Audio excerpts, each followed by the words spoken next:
We had some big reveals yesterday. This was much anticipated. Unsealing of court documents revealing some of the depositions with regards to Jeffrey Epstein. We can go ahead and break this down. Let's put this up on the screen. This is from CBS News. Their news article writes, Jeffrey Epstein contact names released by court. Here are key takeaways from those unsealed documents. And let me just give you a little bit of their synopsis, and then we can show you some of the specifics. So they say, documents that include the names of more than 100 people connected to Jeffrey Epstein, including business associates and accusers, among others, were made public on Wednesday, following a federal judge's December ruling that that information must be unsealed. More than 900 pages of mostly unredacted documents were released. They indicate, and I think this is accurate, much of the information has been previously reported. However, to see the actual specifics is still quite noteworthy. And they mention this is Virginia Giuffre. This is part of her now settled defamation lawsuit. That's the context of all of this information and these depositions. She had accused British socialite Ghislaine Maxwell of enabling her abuse by Epstein. And Maxwell, of course, was found guilty back in 2021. Gosh, it's been that long now, of enabling that abuse. And so some of the names here, you're not going to be surprised. We've got Britain's Prince Andrew. We've got Bill Clinton. Bubba. We've got Donald Trump. We've got Alan Dershowitz. And we can show some of those details. Let's go ahead and put this first one up on the screen. So this probably was the biggest piece that people were sharing. Let me just read this. This is, again, a part of a deposition. They say, let me back up. Do you know Bill Clinton was a friend of Jeffrey Epstein? This person says, I knew he had dealings with Bill Clinton. I did not know they were friends until I read the Vanity Fair article about them going to Africa together. Question, did Jeffrey ever talk to you about Bill Clinton? Answer, he said one time that Clinton likes them young, referring to girls. Ryan, what do you make of this? Gross, gross, gross, gross. Yes. And this is, the reporting says this is Johanna Sjoberg, one of the Epstein accusers. Just, I mean, not shocking, but just gross. Yeah. To see it in print. And Bill comes up a number of times. Like, this wasn't the only mention of him in these documents either, but this was the sort of most, I guess, damning commentary with regard to him that came up here. Yeah. And you also had, people were noticing, for instance, that like Al Gore's name came up in there, but then you get to the part of the document where Al Gore's name is, and you said, did anybody ever mention Al Gore? And the person says, no. Right. Did they mention Tipper Gore? No. So for some people whose names are in there because the lawyer just asked about them. Right. And in some ways they're sort of like exonerated by the commentary, but then just the fact that you came up in Epstein docs is, I'm sure, not a great feel. Gore's got his own situation with that massage thing, if you remember from many years ago. Vaguely remember that one. What we have next, I believe, is Prince Andrew. Jane Doe number 3 was forced, allegedly, to have sexual relationships with this prince when she was a minor in 3 separate geographical locations: London at Ghislaine Maxwell's apartment, New York, and on Epstein's private island in the U.S. Virgin Islands, in an orgy with numerous other underage girls. Epstein instructed Jane Doe number 3 that she was to give the prince whatever he demanded, and required Jane Doe number 3 to report back to him on the details of that sexual abuse. Maxwell facilitated, they say, Prince Andrew's acts of sexual abuse by acting as madam for Epstein, thereby assisting in internationally trafficking Jane Doe number 3 and numerous other girls. These are the allegations. Another person that comes up here, I don't know if you guys remember this disgusting character, Jean-Luc Brunel, who was like the modeling, French modeling agent that was implicated in a lot of this as well. And years ago, I did reporting on Prince Andrew through a financial lens, because he got himself involved in all sorts of kind of shady financial dealings. What he would do is he would basically lend the credibility of the crown to, like, corrupt banking operations and all sorts of other things.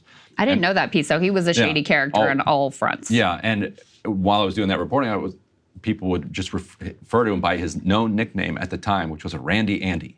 Oh.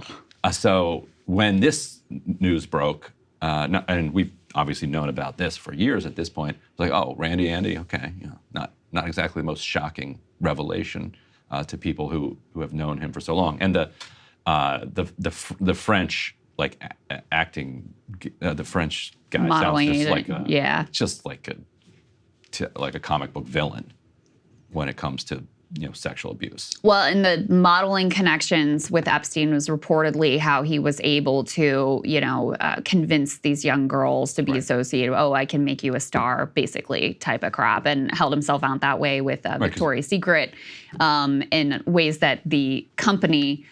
Lex Wexner was the owner, and he was apparently a big benefactor of Epstein and helped to facilitate his, lavish lifestyle. And other underlings at Victoria's Secret were complaining about Epstein holding himself out as this modeling agent and trying to, persuade young girls in various ways. The difference between what happened to these young girls and what happens to so many young girls trying to get into modeling is minuscule. So when he actually had the imprimatur of Victoria's Secret and a private plane and access to the people like Bill Clinton and Prince Andrew. So, I think every young girl who gets into modeling is nervous because they've all heard the stories about what's going to happen. Yeah. Then you see a private plane and you see former presidents and prime ministers involved. At the time, now that might be a red flag. At the time, that puts you a little bit at ease. Yeah, well, these prominent people, certainly these are the most powerful people in the world. Yeah. Now, because of the Epstein releases and revelations, you might have people like, oh, the most powerful people in the world involved with this, maybe it's actually pretty dangerous. Yes. So Trump did come up a couple of times. We have both of those. He was a sort of side character in some of these interactions. Let's put this next one up on the screen. So, this is Alan Dershowitz, actually. Sorry. We'll get to Trump in just a minute. So Dershowitz has long been accused of various horrific things with regard to Epstein.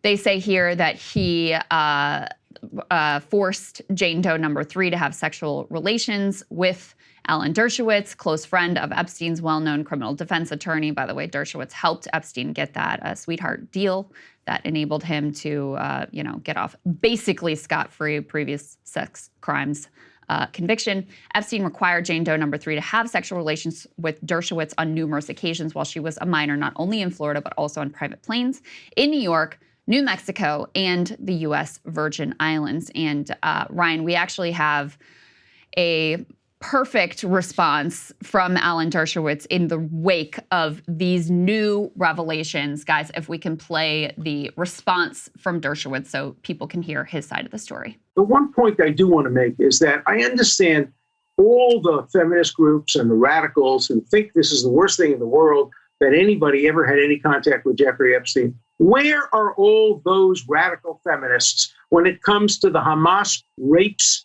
of young Jewish girls, sexual abuse, beheadings? They are quiet. They are silent. The incredible hypocrisy of the Me Too movement. Me Too, except if you're a Jew.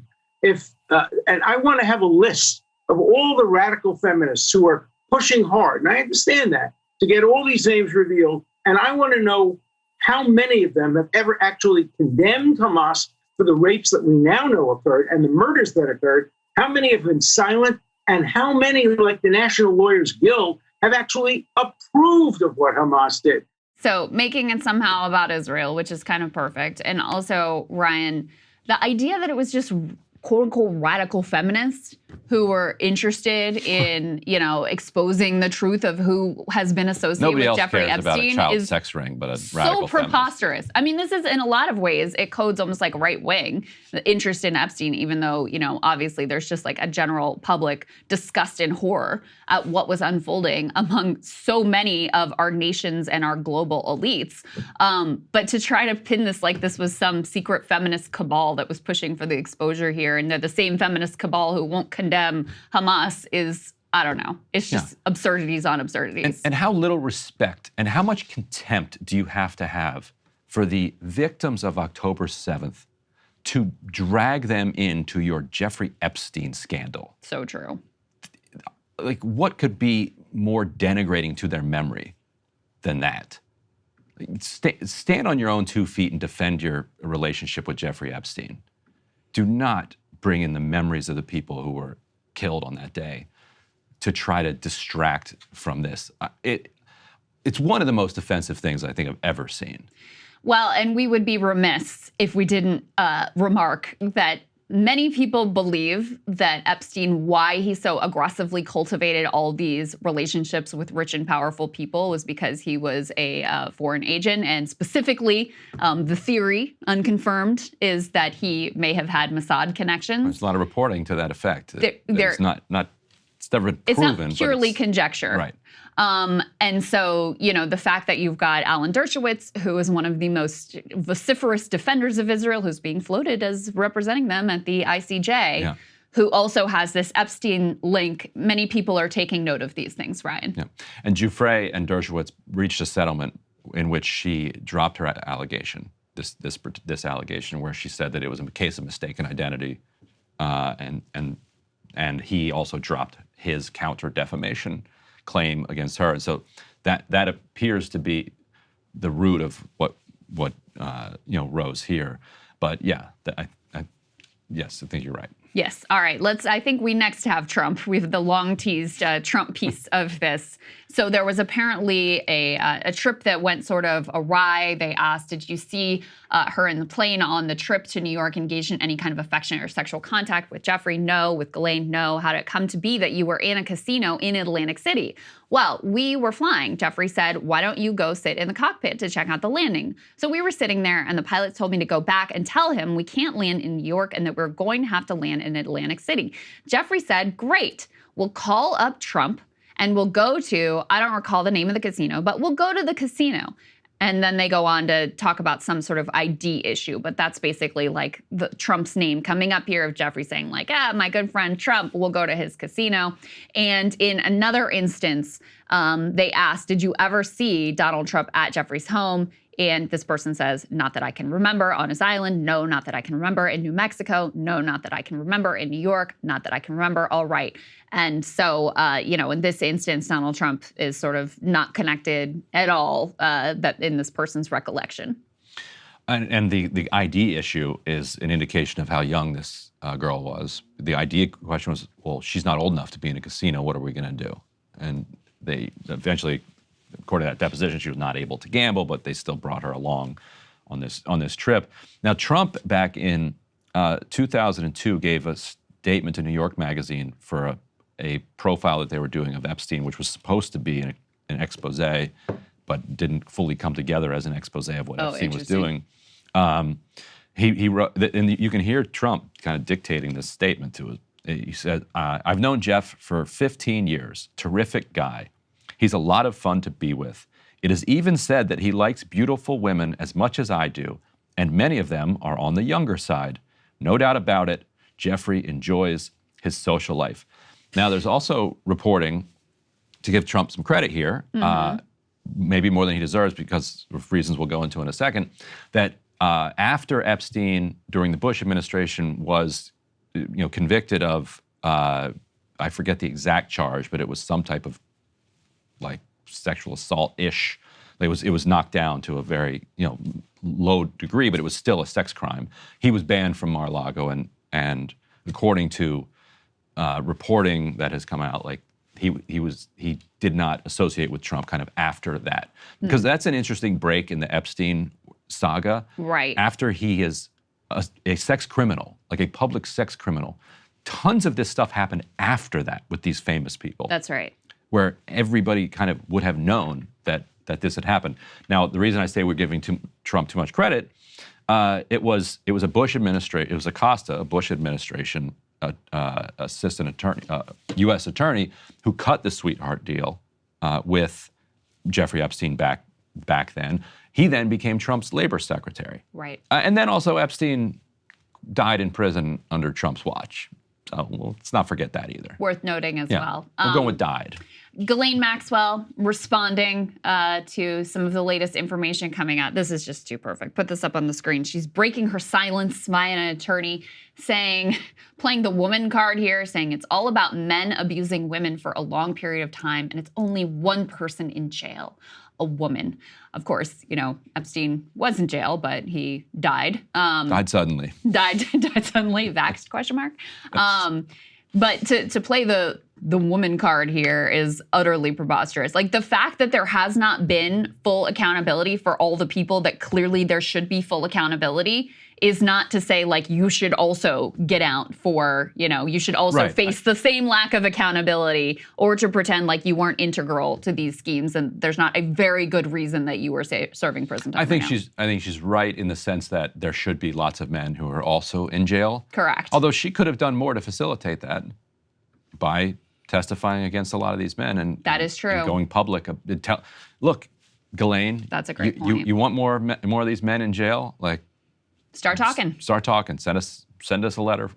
We'll read it here. We'll get these prosecutions going. Yeah. But she saw what happened to Jeffrey Epstein when he died suddenly, and so you can imagine why she might be reluctant to take that path. Hey guys, if you like that video, go to breakingpoints.com, become a premium subscriber, and help us build the best independent media organization on the planet. That's right. We're subscriber funded. We're building something new. We want to replace these failing mainstream media organizations. So again, to subscribe, it's breakingpoints.com.